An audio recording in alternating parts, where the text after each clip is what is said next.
Our next speaker comes to us from the University Libraries. Emily Rimland is one of the librarians here, and she is going to be speaking with us about a couple different projects. Emily's involved in a lot of technology-related projects here in the library, and she is going to speak just about a couple of them here in the time she has during this presentation, but then we'll also be at the breakout and can talk about all kinds of things. So she's going to talk about a research project planning tool that the library has developed, and also sort of distinct from that, she also leads an initiative that brings together people who are users of these, the iPads. And Emily has spearheaded the creation of a users group for iPad aficionados and even non-aficionados to gather together, talk about what works, what doesn't, what questions people have, and it's really a nice collaboration because it's open to anybody across the university. So, Emily? That was really good timing there. Thank you. I'm trying to log in and get this up. We think we planned it. So, yeah, my name is Emily. My very long title is going to appear here on the screen, but I work a lot with undergraduates. I may have worked with some of you on a library research session for some of your students if you teach English 15 or CAS 100 especially.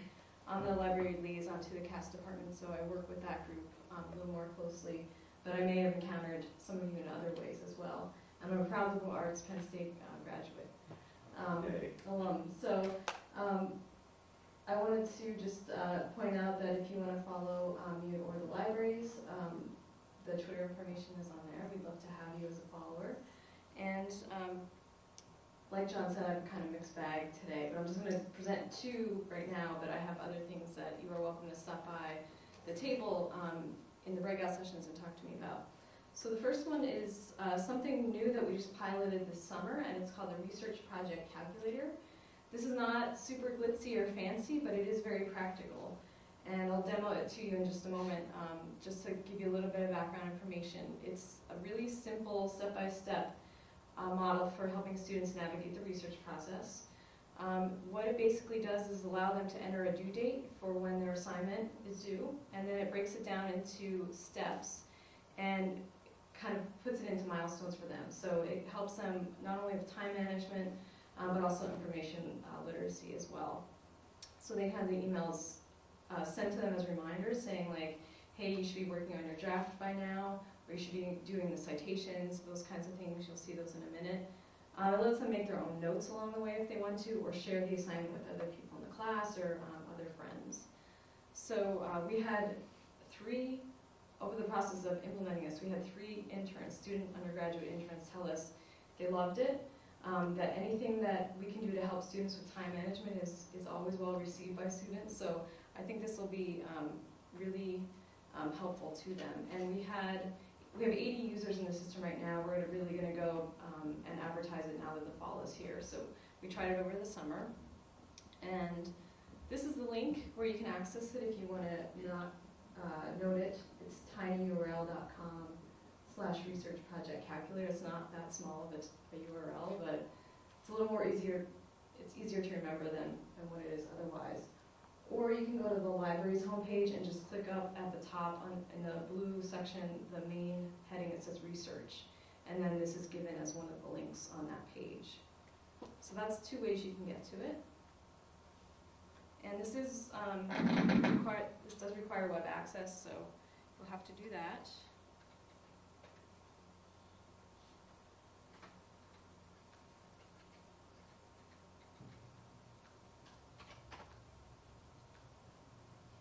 And then this is what it looks like. I wanted to mention this is our instance of a open source project calculator that was made by the University of Minnesota. So we didn't completely develop this here. We just kind of took their code and made it look like a Penn State tool. So what you would do here is just basically enter your assignment title. It's pretty self-explanatory.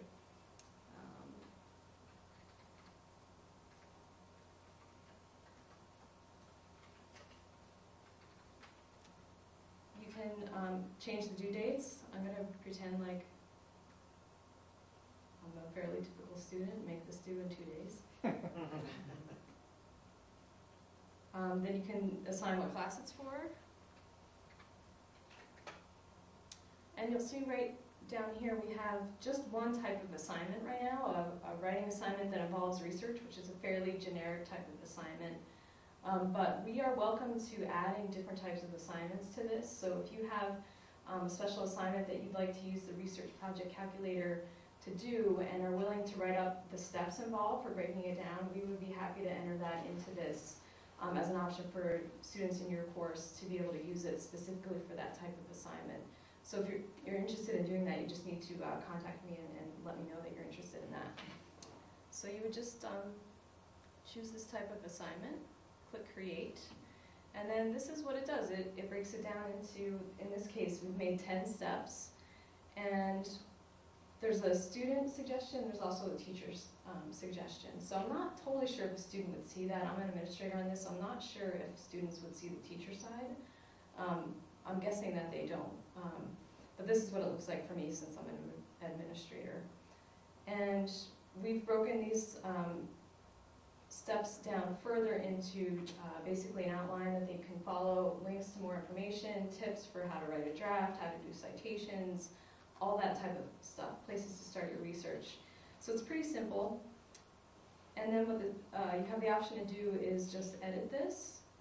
And from here I can change the due dates, I can change here whether I want others to be able to view this. So I mentioned you can share it.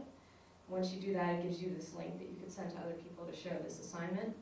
You can also check this box that it'll send you email reminders, and these go out 2 days before that milestone is due.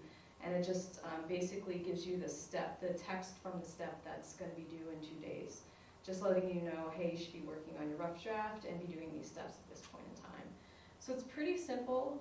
As I mentioned, it's not super glitzy, but it is very practical and helps students with not only information literacy, but also time management. And it's available through the library. Anybody can use it. It's out there for anybody to use. And like I said, if you're interested in creating a specialized type of assignment with the breakdown and steps, we're open to having faculty do that. So that's one thing I wanted to talk about today. Go back here. I'm going to totally switch gears to something else, and that is the Penn State iPad user group. So some of you might be familiar with this, but I wanted to make sure all of you knew about this. We've talked a lot. The iPad has come up a lot today. So I wanted you to know about this community group here at Penn State. It's an open group. Anybody is welcome to join. But we just felt that there was a need to have discussion, demos, things like that, surrounding the use of iPads in teaching and learning. So we've created this group, and we talk about all kinds of different things like apps, use cases, specific accessories, and it does have sort of a teaching and learning slant, although really anything is open for discussion or debate at the group. Anybody's welcome. You don't even have to have an iPad. If you have a Droid tablet, you are still welcome to come. But we meet about 2 to 3 times a semester. We've met in the library, in the main assembly room, I think every time, but we're open to having it somewhere else if you would like to host one of these meetings. And we also broadcast and record it via Adobe Connect. So if you can't make it or you're out of campus, you can still attend this group. Just to give you a sampling of the kinds of things we talked about, we had Brian Young earlier in the spring semester come and talk about those theory, just like he did for you today. We've had faculty who've created apps come and talk about the creation and sort of the process of creating apps. We've had folks from the English department come and talk about the use of the iPads in the pilot program they did with, I think it was English 15 or English 202, I'm not sure. We had a student showcase where students came up and talked about how they used apps in their coursework to help them do their work. We can do product vendors. We're looking at having somebody from Sente, which is a citation management program, come in early November. So that's something we're looking at planning. And we've also created a mobile app guide, which I'll show you briefly.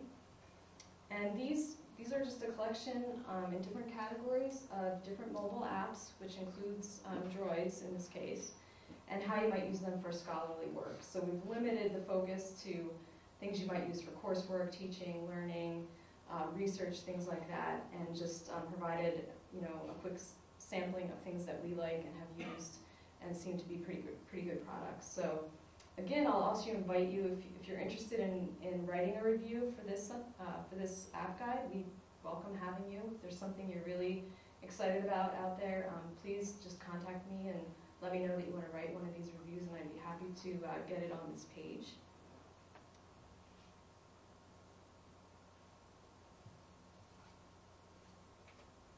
And then lastly, about the iPad user group, how we organize ourselves is via Facebook. So this is the URL right here. I also think if you just go in and search for Penn State iPad user group, this will come up. And that's how we keep in touch throughout the semester when we're not meeting. That's how we organize our meetings. We decide, usually I put out a doodle poll and ask people when they can come, and then we go with the majority vote. And in between, we just discuss other issues as they come up. Anybody's welcome to post, but it's a good way to have discussion when we're not having a meeting. So I think that's everything about the iPad user group. I just wanted to mention the other two things that I'd be happy to talk about at the breakout, and that is an educational game that Mr. Chris Stubbs helped develop, and that's involving search operators. So I can talk about that if you're having interest in learning more about games in sort of a different environment. And then I also am a pretty heavy user of Poll Everywhere, which I'm not sure if any of you are familiar with that, but it's an open-ended student response system. And it's like the clickers, if you know what clickers are, that allow students to respond to polls. But it allows them to respond via text message or via Twitter or via online polls. So I also use that a lot in the classroom. So I just wanted to put that out there as something else that I could talk to you about today. If you have any interest in either of those two things, I will be in the main assembly room at the breakout session. So that's it.